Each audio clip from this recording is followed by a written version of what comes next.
Quer duplicar o valor da sua assinatura? Agora assinar o Observador dá acesso a todos os conteúdos e benefícios e ainda há uma anuidade ACP Bronze grátis.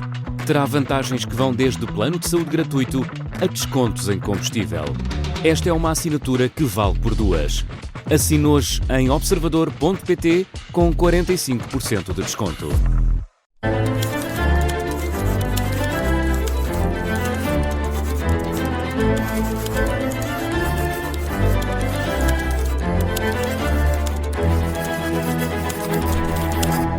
Olá e seja muito bem-vindo, está com o Português Suave, eu sou o João Costa e Silva, está comigo o Marco Neves. Olá. Mais conhecido como ninja da língua portuguesa. Ainda não falámos da origem da palavra ninja. Pois é, temos de deixar aí no nosso bloco de notas para um dia falar sobre ela. Vamos falar sobre ti, no fundo. Sim, o ninja. Não é hoje. Hoje vamos até ao Brasil, no final. Vamos falar aqui de uma pequena diferença curiosa entre o português de Portugal e o português do Brasil. Ou melhor, entre o português dos vários países de língua portuguesa e o português do Brasil. Mas antes disso, ainda temos as notícias, não é? Exatamente. E olha, só para a tua informação, faltam 60 dias para o Natal. Muito bem. Não sei se isto é bom para ti, em algum sentido, para aquelas pessoas que se calhar já só pensam no Natal, mas ainda vem o Halloween também. Também é verdade. Mas vamos falar do Halloween para a semana, se calhar. Vamos então à língua nas notícias.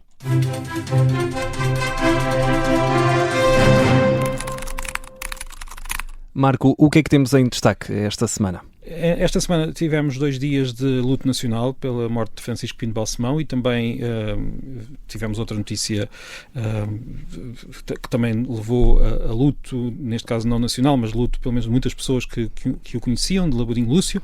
Foram 2 mortes marcantes desta semana e por isso decidi falar aqui um pouco da palavra luto. E depois não falar da palavra nojo, porque vamos falar disso no próximo episódio. Na quarta-feira. Fica já prometido. Mas luto tem aqui uma... não é uma origem extraordinária, é uma origem muito, como é que eu ia dizer, linear, habitual.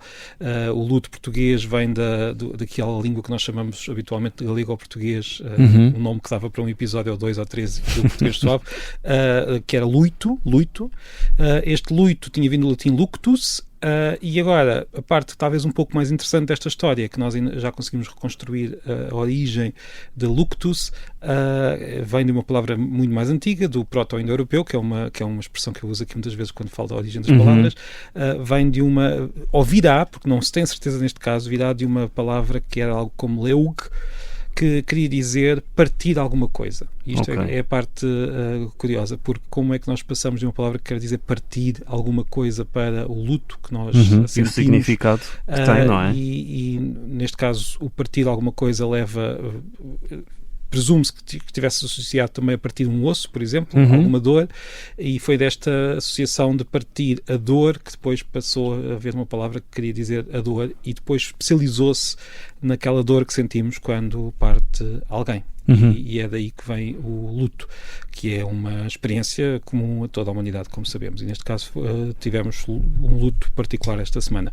Agora, é verdade que muitas pessoas usam também, e está na lei, o nome ou a palavra nojo, mas sobre isso vamos falar na quarta-feira. Sim, até porque recebemos uma dúvida nesse sentido, então vamos guardar para quarta-feira. Então começou com liug, luctus, luito e depois luto. Termina em luto.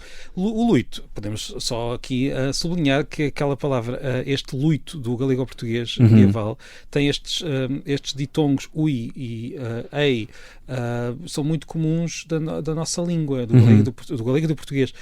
Nós sabemos que, por exemplo, há muitas palavras que em castelhano não têm o ditongo e nós temos, por exemplo. Sim. Basta pensar em leche no castelhano, leite, com várias pronúncias diferentes aqui do nosso lado. É uma característica da nossa língua, tanto que, tal como nós, muitas vezes ao imitar os castelhanos a falar, ou os espanhóis, se quisermos, a falar, fazemos aquele ditongo que eles também têm, que é o i no início, que é dias. Fazemos esta imitação parva, digamos assim, do que é. Eles também têm esta ideia de que nós pomos certas letras em certos sítios, neste caso pomos, muitas vezes, que é este ditongo final de luito ou de leite, aquele i no final de muitos ditongos. E pronto. Vamos avançar, até porque temos uma dúvida também pendente do episódio de quarta-feira. Vamos até ao mapa da língua.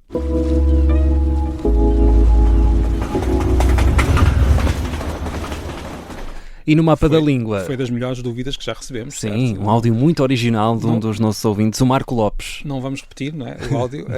Quem quiser ouvir pode ir ao episódio anterior. Quarta-feira. Era um áudio sobre Tintins, e sobre o Tintim. E sobre a origem do Tintim. Eram várias perguntas, exatamente, várias perguntas. A origem do nome Tintim da personagem. Este é daqueles episódios em que Tintim vai soar estranho, porque vamos dizer muitas vezes. Já ninguém vai aguentar a palavra Tintim. Bem, o nome da personagem, eu fui ver se havia alguma indicação de origem, não se sabe, portanto foi criada por RG, não é? Se não estou em erro, estou a pronunciar bem, mas não se encontra nenhuma indicação da razão pela qual ele escolheu aquele nome. Foi o nome que lhe soou bem, um nome repetitivo, que é Tantan, neste caso, Tantan, em francês, não é? E depois foi adaptado às outras línguas, portanto não há nenhuma explicação que eu conheça, pelo menos para o nome da personagem.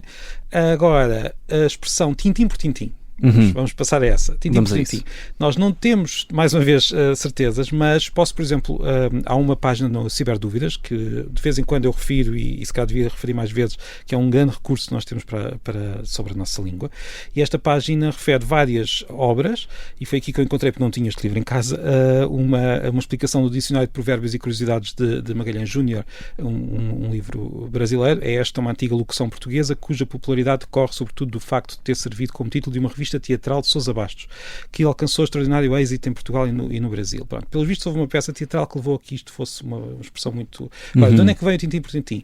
A explicação mais comum, mas também não consensual, é que tem que ver com o som de uma moeda, ou seja, quase como tlim-tlim da moeda a cair. Nós vamos contar isto moeda a moeda, até chegar ao final das moedas que temos. Mas eu não poria as minhas mãos no fogo por esta explicação.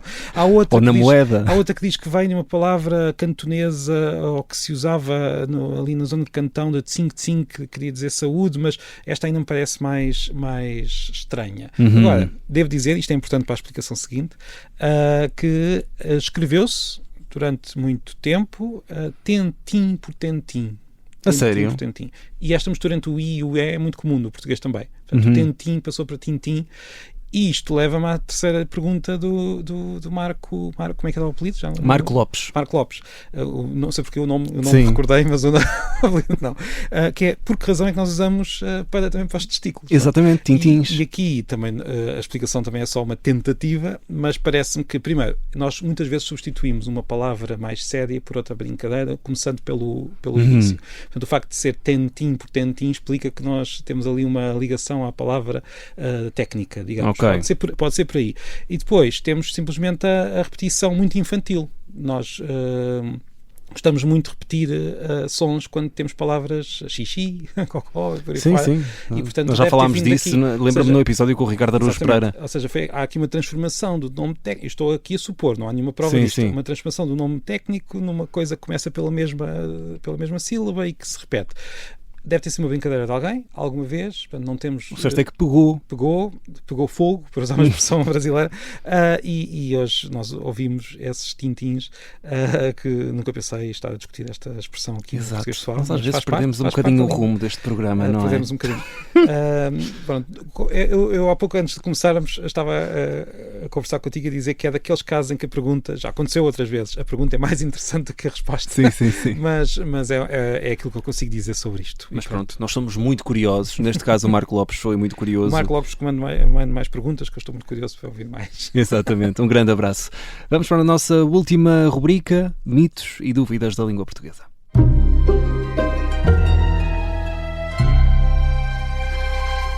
E vamos para o Brasil, que eu disse que tinha. Pois é. Brasil. Deixa-me só calçar as havaianas. Vamos. Então, há uma pequena diferença entre o português de Portugal, o português tal como usado em Portugal e tal como usado no Brasil, que talvez não seja tão conhecida como outras. Que nós usamos o verbo saber de duas maneiras, cá em Portugal. Nós dizemos que eu sei alguma coisa, ou seja, eu sei inglês, eu sei a origem desta palavra, ou não sei, ele sabe isto, ele sabe aquilo, e também usamos para o saber de sabor, ou seja, aquele bolo sabe a morango, aquele bolo sabe. E às vezes não usam, para o caso do sabor. Para eles, o verbo saber... Ok, é só para conhecimento. E acham muito estranho, este uso português. O uso português, na verdade, é muito antigo. A palavra sempre teve estes dois sentidos desde o latim. No Brasil perdeu-se um dos sentidos. Acontece por vezes. Portanto, aqui a diferença está do lado brasileiro. Às vezes é o contrário, mas neste caso foi no Brasil que se mudou alguma coisa. Eles usam, têm gosto de, têm sabor de, mas não usam sabe. Pois é, o gosto. Eles usam muito o gosto. Mas não usam, de facto, o sabe. Olha, quando eu uma vez falei disto no Instagram e nas redes sociais, tive alguns comentários. Há sempre comentários de várias formas. E houve quem se irritasse com isto, lá do brasileiro. Muitas vezes são os portugueses que se irritam, neste caso foram alguns brasileiros que disseram que era muito estranho nós usarmos com aquele sentido. E houve alguém que me disse uma coisa curiosa, e eu lembrei-me de trazer isso para cá, mais valia que evitar isto para que não tivéssemos palavras com sentidos diferentes. E eu achei curioso porque, na verdade, todas as pessoas, todas as línguas, o português do Brasil a começar, e todas as variedades e todas as línguas, têm palavras que têm vários sentidos, as homónimas. Sim. Palavras homónimas. Duplo sentido, neste caso. Duplo sentido, triplo sentido, Sim. quádruplo sentido. Aliás, há várias razões para isto. Ou uma palavra tem um sentido que depois vai variando e nós vamos mudando e vai acabando por ter outros sentidos, ou então até são duas palavras completamente diferentes, com duas origens diferentes que por acaso acabam por se juntar à esquina e acabam por ficar iguais, mas com sentidos ainda diferentes. Mas, independentemente de qual é que é a razão para cada uma ter sentidos diferentes, eu gostava só de chamar a atenção para a desarrumação semântica de palavras que nós nem sequer notamos. O saber, temos estes dois sentidos, mas depois há coisas ainda mais, há palavras que ainda é mais, como é que eu vou dizer? Mais estranhas? Mais estranhas, quer dizer, nós usamos todos os dias, mas se nós virmos bem, se alguém quisesse planear a língua para que cada palavra tivesse um sentido e que não pudesse ser confuso, então tinha de mudar a língua toda de alto a baixo. E, no entanto, nós usamos e nem sequer sentimos a confusão, só quem vem de fora é que sente. Eu vou dar exemplos. Por exemplo, sono. A palavra sono quer dizer o momento em que estamos a dormir, mas também quer dizer ter a vontade de dormir. E se vires bem, eu tenho sono. Exatamente. Ou o teu sono é muito pesado. São dois sentidos diferentes, suficientemente próximos para que uma pessoa de fora, de outra língua, já vai achar aquilo... Isso, por exemplo, isso não me gera nenhuma irritação. Não, a ti não, mas outra pessoa que estivesse fora, estás a perceber? O que eu estou a querer dizer é que a irritação só aparece quando alguém está de fora e está a tentar aprender, neste caso era um brasileiro a tentar aprender o português. Exato, para mim que sou nativo, não é? O que eu quero dizer é que não tentar reclamar da língua e dizer que não deveriam existir duplos sentidos iria levar a uma mudança profunda da língua. A língua seria outra coisa completamente diferente e seria impossível. Não é assim que as línguas funcionam. Os sentidos vão se multiplicando, alguns mais próximos, mais desarrumações. Os espanhóis têm uma coisa ainda mais curiosa. Eles dizem sueño, que é sono e sonho. Para eles é a mesma palavra. E também não fazem confusão nenhuma. Dia. Repara que o dia quer dizer um período de 24 horas, mas também quer dizer só o momento em que temos sol. Exato. Temos a noite, temos o dia, e depois tudo isto é o dia. Isto é confuso. É confuso se nós não fôssemos falantes de português e se isto não fosse perfeitamente natural. Pedimos desculpa pelas ambiguidades da nossa língua. Mas o que é curioso é que não há ambiguidades. Ou seja, há ambiguidades só para quem...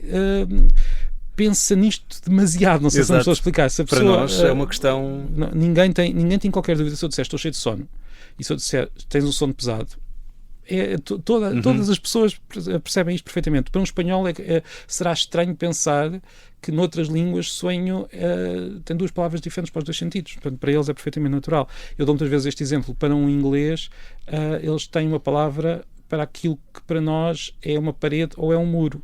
Para ele é estranho estas diferenças entre línguas, mas faz parte da... É assim, as línguas são diferentes e as variedades entre línguas são diferentes.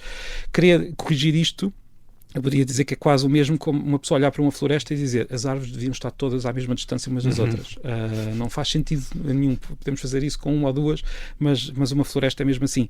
E agora, se calhar algumas pessoas poderão dizer, então, mas quer isso dizer que estamos condenados a ter uma língua ambígua? Não, como eu disse, isto não leva a ambiguidades no contexto, no dia-a-dia, mas para evitar problemas, muitas vezes o que nós temos, problemas em discursos mais técnicos, temos depois terminologia própria de cada área. Um cientista ou alguém que estuda o sono vai ter terminologia própria para cada um dos casos. Ou seja, nós conseguimos ter uma linguagem muito controlada e precisa, ao lado de uma linguagem muito mais selvática, como a floresta, como nós temos no dia-a-dia, e que também tem a sua função, porque se não fosse assim, nós não conseguíamos, na verdade, descrever muitas das coisas, porque a língua cresce assim no dia-a-dia pelo próprio uso do que os falantes lhe fazem.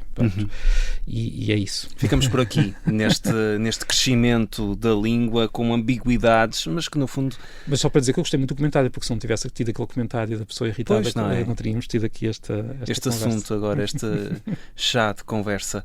Marco Neves, nós estamos de regresso na quarta-feira. Vamos falar de nojo. Vamos falar de nojo, já hoje falamos de luto e da sua origem, mas já sabe, pode também enviar dúvidas para o nosso e-mail, que é portuguesuave@observador.pt. Muito bem. Não sei porque eu hesitaste hoje, não sei porquê. Não sei, mas pronto, é isso. O número de telefone para nos enviar dúvidas através do WhatsApp é o 91002 4185. Envie áudios até 30 segundos. Quarta-feira temos encontro marcado para um episódio só com dúvidas. Até Marco, quarta. um abraço.